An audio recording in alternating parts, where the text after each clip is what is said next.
जैसे कथा आती है कि नवरात्रे में जैसे माताएं कहती हैं हम नवरात्रे में माता जी का व्रत रख रहे हैं, हम नवरात्रे में ये उपासना कर रहे हैं, हम नवरात्रे में माता की ज्योत खड़ी कर रहे हैं, हम नवरात्रे में माता का अनुष्ठान। बिल्कुल करो, अनुष्ठान करना जरूरी है। आप व्रत करती हो जरूर करो, आप साधना करती हो, आपके घर में जैसा होता है वैसा करो, आपके घर में जो होता है वो करो। पर साथ में नवरात्रे में यदि प्रेमवश नवरात्रे में अगर माँ जगतजननी जगदम्बा का अम्बा का दर्शन करने के लिए माता रानी के मंदिर तक जा रहे हो तो एक पुष्प की 9 पंखड़ियां जरूर लेकर जाओ, या 9 पुष्प ले। और वो भी नहीं कर सकते, अपने घर में माँ जगतजननी को 9 चावल के दाने लाल चंदन में कर कर अर्पित करो। माँ रिझाओ, देवी को रिझाओ। और शंकर की जितनी आराधना कर सकते हो, श्री शिवा नमस्तुभ्यं, श्री शिवा नमस्तुभ्यं, श्री शिवा। बुधवार को अष्टमी पड़ रही है, दुर्वाष्टमी, और बुधवार के दिन पड़ रही है, बहुत कम पड़ती है। निवेदन है आपसे, जिन लड़के और लड़की का विवाह नहीं होता हो, बुधवार के दिन जब अष्टमी पड़े, महाराज एक हाथ में हरी मूंग लेकर उसमें 7 दुर्वा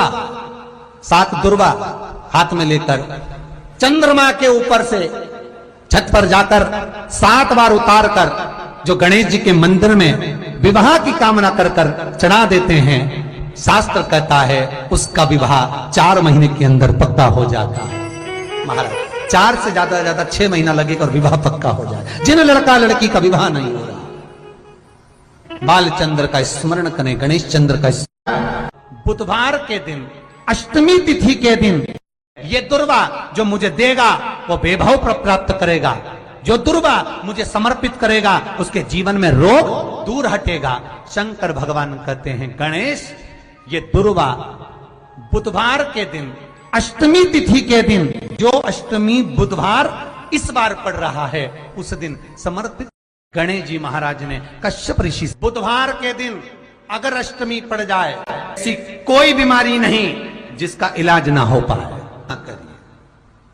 हरा मूंग की कटोरी भर लो, गुड़ की एक बाटी, उस पर रखो 5 बेलपत्र रख लो, और जिस व्यक्ति को बहुत भारी बीमारी है, कैंसर जैसा रोग भी है, किडनी, लीवर जो भी उसके खराब हो रहे हैं, कोई तकलीफ है, 21 बार शरीर पर से उतार कर महाराज सीधे हाथ में रखकर नाम गोत्र खुद का बोलकर और भगवान से, गणेश जी से विनती कर कर अष्टमी तिथि के दिन, बुधवार के दिन जो भी आ रही है, उसको गणेश जी के मंदिर में पहुंच। किसी भी अष्टमी तिथि को 12 महीने में शुक्ल पक्ष कृष्ण पक्ष की अष्टमी तिथि पड़ती है।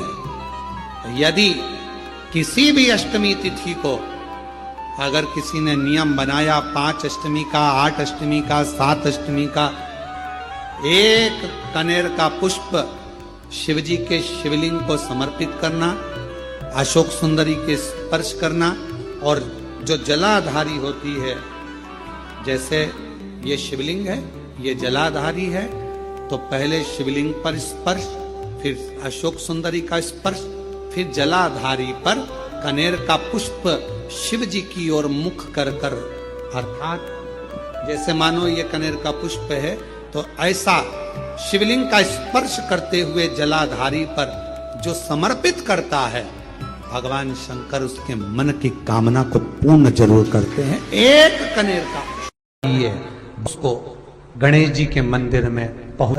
शादी नहीं हो रही है, बहुत समय से लगन देख रहे हो, शादी नहीं हो रही, बहुत समय से परेशान हो गए कि विवाह ही नहीं हो रहा, हम तो टेंशन में पड़ गए, लड़की 28 साल 30 साल का लड़का हो गया, विवाह नहीं हो रहा। कुछ मत करो, अष्टमी तिथि आए तो अशोक सुंदरी वाली जो जगह है वहां पर हल्दी की 7 बिंदियां लगा दो, लड़का लड़की का हाथ उस बिंदी पर रखवा दो, उसका नाम गोत्र बोलो, उसी हल्दी में उसके हाथ पीला करवा दो, और पीपल के पेड़ पर उस हाथ के 5 छापे पड़वा दो। 3 महीने में विवाह पक्का हो जाता है। माँ बुधवार के दिन अष्टमी तिथि पड़ रही है, दुर्वाष्टमी।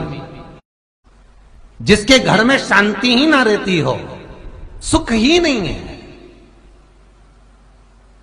क्लेश 24 घंटे बना हुआ है, घर में ना कोई बात ना कोई प्रसंग, उसके बाद भी सबका मुंह फूला हुआ है, उसके बाद भी सबका चेहरा उतरा हुआ है।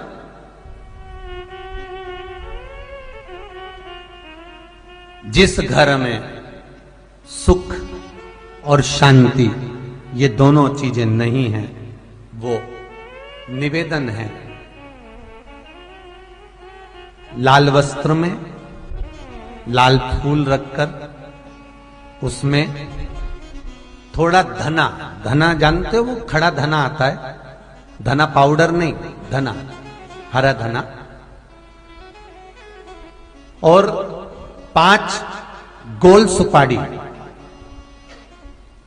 जो गोल सुपारी होती है पूजन वाली सुपारी, 5 पूजन वाली सुपारी, 5 बेलपत्र इस लाल वस्त्र में रखकर घर के मध्य भाग में पूरे घर का केंद्र बिंदु मिला लो, पूरे घर का नाभि कोण मिला लो, पूरे घर का नाभि स्थल, मध्य स्थल मिलाकर वहां पटे पर रखकर कुंकू चावल से पूजन कर उस पर 3 बार पानी को फेर कर भगवान श्री गणेश जी महाराज के मंदिर में बिना बोले जो रखकर आ जाता है, उसके घर में कभी क्लेश नहीं होता, सुख और शांति ये दोनों प्रवेश कर जाती है। बुधवार की अष्टमी के दिन महाराज भगवान शंकर का शिवलिंग बेलपत्री के पेड़ के नीचे बनाना, साथ में गोबर के विनायक बनाना, गोबर का गणेश, और गोबर का गणेश बनाकर एक छोटी सी पिंडी जैसी माता जगदम्बा के लिए एक ढेली रख देना गोबर की, महाराज मिट्टी या गोबर की। इन तीनों स्वरूप का पूजन आप करना बड़े प्रेम से, चंदन चंदन आदि अक्षत पुष्प समर्पित कर कच्चा दूध तीनों पर चढ़ाना, दही तीनों पर चढ़ाना, शहद तीनों पर चढ़ाना, घी तीनों पर चढ़ाना, शक्कर तीनों पर चढ़ाना। पूजन कर एक इतना बड़ा लाल वस्त्र, लाल वस्त्र, उस लाल वस्त्र पर अपने हाथ के छापे बनाकर कामना कर कि हम पति पत्नी में कभी झगड़ा ना हो, प्रेम बढ़े, क्लेश ना हो, आनंद बढ़े,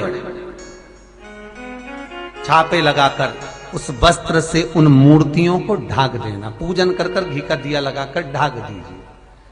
108 चावल के दाने लेकर एक एक चावल का दाना अपनी कामना कर उस वस्त्र पर डाल दीजिए। वस्त्र का चावल अपने ऊपर बाद में छिड़क लीजिए। मूर्तियों का पूजन कर फिर वापस पूजन कर विसर्जन कर दीजिए। अगर अदालत में केस भी चल रहा होगा तलाक तक का, तो भी प्रेम बढ़ सकता है और आपका जीवन सुखमय हो सकता है, आनंदित हो सकता है। कोई पैसे नहीं दे रहा, अवश्य करें। कोई धन नहीं लौटा रहा, अवश्य करें। कहीं किसी कंपनी में आपका पैसा उलझ गया है, नहीं मिल रहा है, अवश्य करें, मिलेगा फल।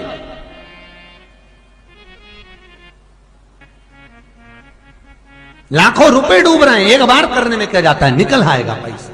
कामना कर मैं वो सियोर वाला महाराज कहता है कथा में, चिल्ला चिल्ला कर बोलता है कि शंकर पर विश्वास कर देखो, और कथा सुनकर हम पूजन कर रहे हैं। विश्वास रखना, भगवान करेगा पूरा, पर विश्वास रखकर करो।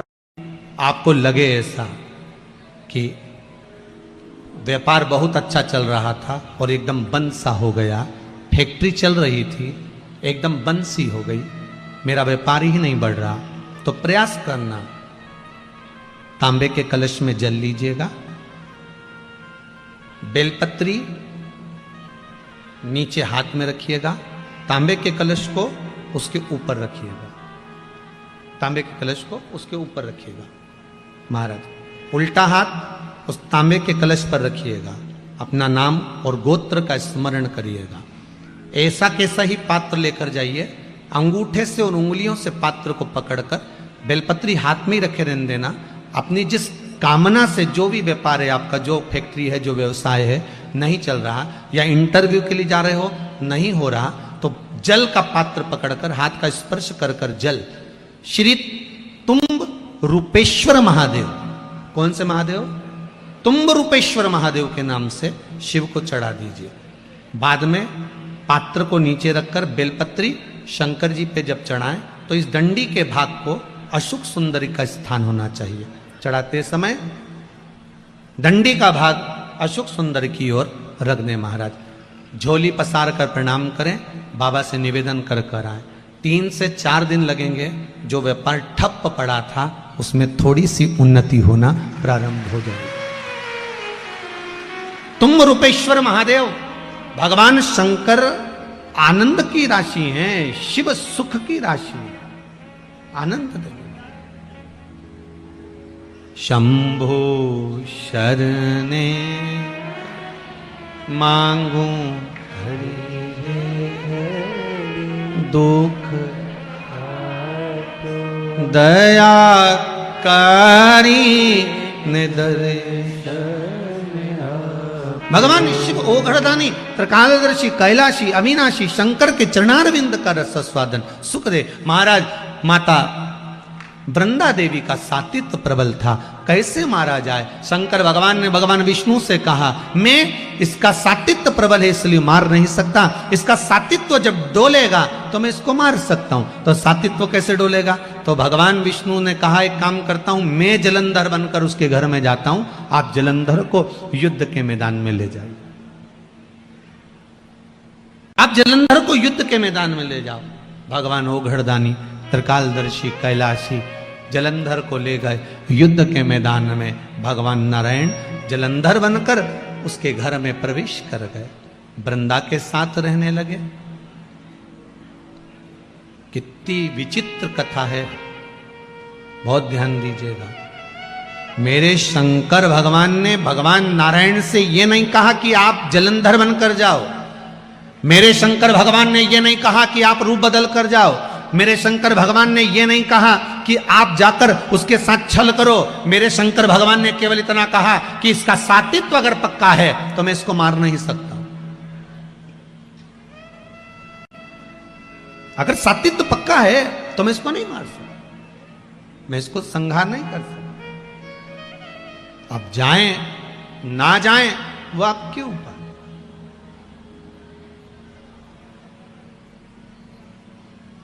कहना शिव का काम है, करना आपका काम है। राजा कर्ण की और बड़ी विचित्र। एक अर्जुन ने जब भगवान कृष्ण से कहा कि दान वीरों में मेरी गिनती क्यों नहीं है, तो भगवान ने कहा कि समय आएगा जब मैं बताऊंगा। एक दिन भगवान कृष्ण ने एक सोने का पर्वत खड़ा कर दिया और भगवान कृष्ण ने अर्जुन से कहा, अर्जुन ये सोने का पर्वत है, मेरा मन कह रहा है कि तू एक काम कर, तू सबको सोना दान कर, तेरे हाथों से जा भर भर के दान कर। अर्जुन ने सारे नगर में सूचना कर दी, कल सुबह 9 बजे से लेकर शाम को 5 बजे तक सोना दान किया जाएगा, आ जाओ। सारे गांव के लोग लाइन लगा कर आ गए। अर्जुन ने तगाड़ी भर भर कर एक एक तगाड़ी सोने की सबको देना प्रारंभ कर दिया। सब डला भर भर कर सोना लेकर चल दिए। अर्जुन दे देकर थक गया पर वो सोना खत्म नहीं। अर्जुन ने भगवान द्वारकानाथ से कहा कि प्रभु अब मेरा दान करते करते मैं तो थक गया, मैं सोना दान नहीं करूंगा। भगवान ने पूछा ठीक है। भगवान ने कर्ण को बुलाया, कर्ण ये सोने का पहाड़ है, दान करना। कर्ण ने सूचना करवा दी सारे नगर में, कल सोना वितरण होगा, आ जाना और ले जाना। सारे की सारे आ गए, खड़े हो गए। कर्ण ने हाथ जोड़कर बोला, भैया तुम सबको जितना सोना चाहिए, ये पहाड़ है, तुम हो जिसको जितना चाहिए लेकर चले जाओ। अर्जुन ने कहा, प्रभु वो कर्ण दान कर रहा है, क्या कर रहा है? सबसे कह दिया जिसको जितना चाहिए उठा कर ले जाओ।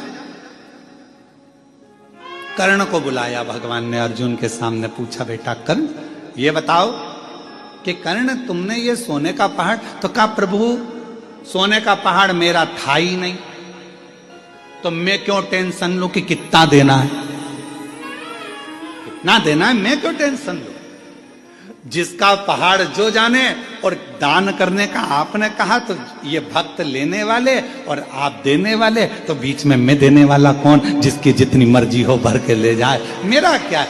अर्जुन स्तुप्त हो गया देखकर, स्तुप्त। कई लोगों की आदत रहती है, किसी के यहाँ सत्यनारायण जी की कथा में जाते हैं और अगर उनको प्रसाद का कटोरा दे दिया जाए कि लो प्रसाद बांटो, तो वो आधी आधी चम्मच बांटेंगे। अरे प्रसाद वाले का प्रसाद तेरा काम है देने का, अच्छा दिया जाए, तो तेरा क्या जाए। अरे तो सबको भी तो देना। आखिरी में सबको देने के चक्कर में इतना सारा प्रसाद बढ़ गया तो घर का मालिक ही बोला पूरा ही बांट देते, काहे को इतना सारा बचा लिया। हम घर में गिने चुने 4 लोग तो हैं, अब 4 लोग में इतना सारा प्रसाद रह जाएगा, कौन खाएगा, क्या करेंगे, सब बांट। हमारे यहाँ सबको मालूम होगा एक लोमश ऋषि की कथा थी। लोमश जी, उनके शरीर का एक बाल टूटता था। सबसे ज्यादा पृथ्वी पर रहने वाले अगर कोई ऋषि हैं तो लोमश ऋषि। फिर भी उन्होंने अपना झोपड़ा नहीं बनाया, अपना घर नहीं बनाया। अगर तुमको मालूम पड़ जाए कि तुम 500 साल जिए हुए, सबसे पहले तुम कहोगे 500 साल में जियोगी, 500 साल बनाओ, जरा जोरदार अच्छा महल बनाओ, जोरदार कालीन बिछाओ। 500 साल रहना है तो मकान तो अच्छा होना चाहिए ना, गाड़ी भी जोरदार होना चाहिए, बंगला जोरदार होना चाहिए। अब तुम सबको मालूम है कि 100 साल नहीं जी रही आज का आदमी, 70-80 में कम निपट जाओ, कौन सा भरोसा है। पहले तो फिर भी सोचा जाता था कि 100 साल तक जिएगा, आज के जमाने में तो कोई भरोसा ही नहीं है कि कब निपट जाएगा। और आजकल तो नई बीमारी, वो अटैक ऐसा हो गया है, हार्ट अटैक, बेचारा कहीं का जिम कर रहा है तो ही आ जाता, कहीं का खाना खा रहा है तो आ जाता है। अभी एक हमें कोई ने बताया था, आशीष ने, कि एक तमिलनाडु में एक पति पत्नी की शादी हुई और दोनों शादी करके घर के अंदर आए। पहली विदाई बहू की हो रही थी और पत्नी को अटैक आ गया। मालूम पड़ा पति को सूचना मिली, पति को भी अटैक आ गया, दोनों ही निपट गए। श्वास रुक जाएगी चलते चलते। अब कई लोग ऐसे होते हैं कि पंडित जी पूजन करा रहे हैं या कोई मालूम पड़े बहुत बड़ी जलाधारी है। अब उज्जैन में आप दर्शन करेंगे तो शिवलिंग थोड़ा सा बीच में होता है, जलाधारी बहुत दूर होती है, ऐसी गोल होती है। अब आप लोग जब पूजन करने बैठते हैं तो महाराज जी ने जैसे ही महादेव को चंदन लगाया और चंदन लगाकर हाथ में जल लेकर हाथ धो दिया। तो धोया काय पे? जो ये पार्वती जी का जो स्थान है जलाधारी है, आप हाथ धोया हुआ जल जब इस पर गिरा देते हो तब हृदय में अपने परिवार के प्रति भय उत्पन्न होने लगता है। कहीं मेरे पति के साथ कुछ ना हो जाए, मेरे बच्चे के साथ कुछ ना हो जाए, भय की अनुभूति उत्पन्न होती है। अब भय मिटाता कौन है? मान लो सपने गलत आ रहे हैं, विचार गलत आ रहे हैं, दृष्टि गलत हो रही है, ऐसा लग रहा है कि अभी एक एक्सीडेंट हुआ था, दूसरा एक्सीडेंट फिर ना हो जाए, ऐसा लग रहा है एक बार दुकान डाल ली, दूसरी बार घाटा ना लग जाए, पहले घाटा लग चुका है, एक दुकान डाली थी वो नहीं चली, दूसरी फिर न चलेगी तो क्या होगा। जिसके मन में ऐसा विचार आ जाता है उसको केवल एक बेलपत्री, दोनों पत्तियों में लाल चंदन, डंडी में पीला चंदन, जलाधारी पर जो अशोक सुंदरी बनी है वहां बस इस तरह से उसको रख देना है। जिंदगी में कभी भय आता ही नहीं है, भले कितनी भी तुमने सोच ली हो। एक दुकान में घाटा लग भी गया तो दूसरी दुकान दमकर चलती ही है। ये पति का नियम है बेलपत्र। माता तुमने पूजन करा ना करा, मेरी शीतला माता प्रसन्न हो जाएगी। बस भीतर से शीतल। नेत्र के अश्रु से रुद्राक्ष की उत्पत्ति हुई, जानते हो सब लोग? बोलो तो जम के बोलो, जानते हो ना? फिर भगवान शंकर के नेत्र अश्रु से अंधकासुर की उत्पत्ति हुई, जानते हो सब लोग? बोलो जम के बोलो, ठीक है। तीसरा, भगवान शंकर के क्रोध नेत्र अग्नि की ज्वाला से, उनके अश्रु से ज्वारासुर की उत्पत्ति हुई। ज्वारासुर जिसको एक असुर का भी नाम दिया जाता है, ये जो बुखार आता है ना, ज्वर आता है, जो बुखार आता है, इसको भी असुर के गिनती में लिया गया, ज्वारासुर। और इस ज्वारासुर को शांत करने के लिए माता शीतला को प्रकट किया गया। और आप गुरुग्राम वासियों के लिए तो बड़ा सौभाग्य का विषय है कि मां शीतला आपके गुरुग्राम में आशीर्वाद देने के लिए सदा विराजमान रहती है। बोल शीतला माता की, शीतला माता की। माँ इस गुरुग्राम में माता शीतला अपने भक्तों के आशीर्वाद देने के लिए सदा विराजमानती हैं।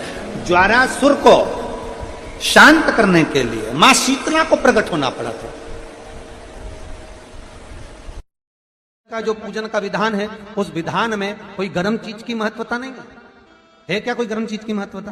फिर भी दुनिया के लोग अपनी बुद्धि लगाकर माता की जब पूजन करने जाते हैं तो वहां अगरबत्ती भी जलाते हैं और दिया भी जलाते हैं। माता प्रसन्न हो जाएगी। बस भीष्म भूमि पर गिरा और भूमि पर गिरने के कारण उससे एक वृक्ष उत्पन्न हुआ जो नीम का वृक्ष कहलाता है, मेवाड़ी का वृक्ष कहलाता। इसलिए साउथ में, दक्षिण में नीम के वृक्ष को स्वयं देवी का प्रतिबिंब माना जाता है। नीम के वृक्ष को स्वयं माता का प्रागट्य उत्सव माना जाता है। नीम के वृक्ष को स्वयं देवी का भाव वर्णित किया जाता है। और बहुत सुंदर बात है महाराज जी, इसके शरीर में माता निकल गई हो, दाने दाने पड़ गए हो पूरे शरीर में, बुखार भी बहुत तेज आ रहा हो और पूरे शरीर में माता जी निकल गई हो, एक लोटा पानी जिसके शरीर में माता जी निकली है उसके पास में रख दो और वो पानी उठाकर नीम के पेड़ में उस व्यक्ति के ऊपर से 7 बार उतार के नीम के पेड़ में डाल दो। 3 दिन के अंदर उसकी माता जो शरीर में निकली हुई है, दाने दाने पड़े हुए हैं, जो बुखार बहुत तेज आ रहा है, उसमें धीरे धीरे आराम मिलना प्रारंभ हो जाता है। यहां तक शास्त्र कहता है कि किसी व्यक्ति को अचानक बहुत तेज बीमार आ गया, बहुत तेज बुखार आ गया, या एकदम, हम तो यहां तक कहेंगे कि ये वायरस चल रहा है, महामारी चल रही है और कंठ में भी आपको अगर जलन पड़ रही है, कंठ रुक रहा है, बुखार बहुत तेज आ रहा है, शरीर में ताप है, डॉक्टर को दिखाओ मना नहीं है, सब कुछ करो मना नहीं है, पर 1 लोटा पानी अपने ऊपर से उतार कर 21 बार नीम के पेड़ में ले जाकर नाम गोत्र बोलकर डाल दीजिए और नीम के पेड़ के नीचे की मिट्टी को अपने कंठ पर लगा लीजिए। 20 से 25 मिनट बाद आपको आराम लगना प्रारंभ हो जाएगा। ये उमा देवी है, जगह की मिट्टी काया के रोग को सोमवार का व्रत करती है। कौन कौन ने करा था सावन के सोमवार का व्रत? हमने भी करा था, तो हम भी उठा। ठीक है, आप लोगों ने व्रत किया ना। अब आप में से और हम में से कई माताएं बहन भाई ऐसे होंगे जो व्रत करे होंगे, तो उन्होंने एक टाइम फलाहार किया होगा, एक टाइम जम के बोलो भोजन किया होगा। आप में से कई लोग ऐसे होंगे जिन्होंने एक टाइम फलाहार करा तो दूसरे समय पर भी फलाहार किया होगा। आप में से कुछ लोग ऐसे होंगे जो एक टाइम केवल फलाहार करे होंगे, दूसरे समय कुछ भी नहीं लिया। बोलो बोलो, सही है कि गलत है? अब ईमानदारी से बोलना। आप में से कई लोग ऐसे होंगे जिन्होंने दिन भर कुछ भी नहीं खाया होगा, केवल 1 गिलास दूध, 1 फल और बाबा का प्रसाद लेकर और व्रत कर लिया। अब आप में से कई लोग ऐसे भी होंगे जिन्होंने दोनों समय एक भोजन करा होगा और सुबह नाश्ता भी किया होगा, दिन में पानी पूरी भी खाई होगी, शाम को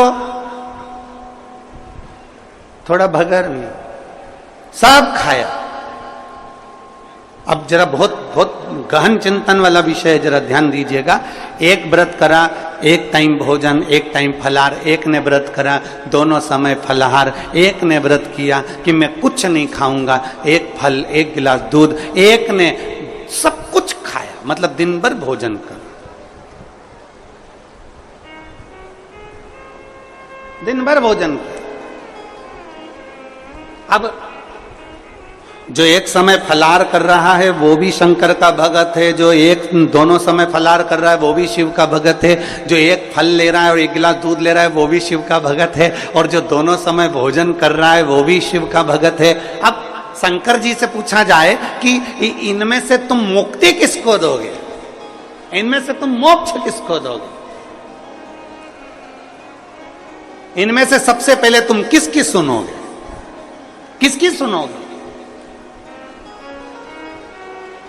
तो भगवान देवादिदेव महादेव का चरित्र कहता है माता पार्वती से, पार्वती भले तुम भूखे रहो मत रहो, पर इतना जरूर करो कि किसी का दिल ना दुखे तो मैं प्रसन्न हो जाता हूं और वर प्रदान करो।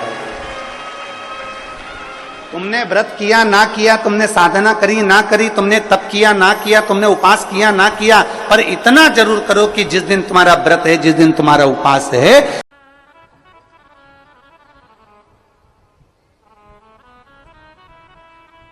जब